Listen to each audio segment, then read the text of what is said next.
Hello, I'm Brett Beckman, veterinary dentist. I'm here on behalf of veterinary medicine to talk about regional nerve blocks for oral surgery in dogs and cats and demonstrate them on a step-by-step basis. Prior to getting started with our step-by-step, I'd like to talk a little bit about the importance of nerve blocks from a patient safety standpoint. So when we talk about doing regional nerve blocks for our patients, we're talking not about going in and blocking the area that we're going to be working on directly. We're talking about blocking the nerve before it gets to the site that we're actually going to be working with. If we place a local anesthetic in our periodontal patients at the site of inflammation, that anesthetic is going to be much less active or not active at all, because these anesthetics work based on the pH of the tissue. And if the tissue is acid, they're not going to be as readily taken into the nerve itself as they are if the pH is what exists normally in a region where there's not inflammation. If we're able to totally block the sodium channels between our surgical site and the regions in the higher centers of the brain where they're normally perceived, we're able to maximize the physiologic parameters that we monitor during anesthesia. Those being respiration rate, heart rate, cardiac output, and blood pressure, among others. Maximizing these parameters also allows us to maximize tissue perfusion, which becomes extremely important when we have small patients whose surface area to body ratio are not particularly conducive to long anesthetic procedures. If we're allowed to block impulses from our surgical site, then we can maintain a patient at a level that's close to the equivalent that we would have that patient just for prophylaxis, maximizing patient safety. So let's get started. Okay, when we are doing the rostral maxillary blocker, for the most part, if we're doing any of these blocks, wherever the needle placement is and the agent is delivered, from that point forward, rostral to the midline, we're blocking soft tissue, tooth, and bone. So in the rostral maxillary block, the first thing that we're going to do is we're going to lift this lip up, and in so doing, we are retracting this infraorbital neurovascular bundle dorsally. And then we're going to place our needle underneath that and adjacent to the bone and direct it right back into the infraorbital foramen, just like that.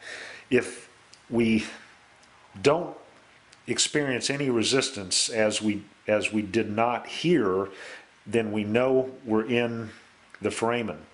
If we experience resistance, that means we're not in the correct place and we need to back off and redirect in order to place it into the correct area. This will block the third premolar, rostral to the first incisor, the soft tissue adjacent to those teeth, and the bone that they're encased in. So that's the rostral maxillary block. The other maxillary block is the caudal maxillary block, and in order to perform that, we need to open the mouth a little bit wide and then retract back the commissure. And what we're attempting to do is just place this needle perpendicular to the plane of the palate, right behind that second molar, and a little bit beyond where the root, you would expect the roots to culminate at the apex. So we go up about maybe 4 to 6, maybe 7 millimeters, depending on the size of the patient, and we're placing that agent right at the infraorbital and pterygopalatine nerves before they start to branch.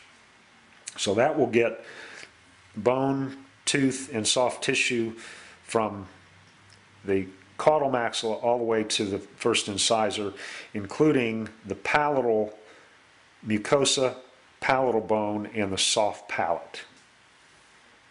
So that's the caudal maxillary block. So those are the only two in the maxilla. When we're looking at the mandible, we've got the rostral mandibular block.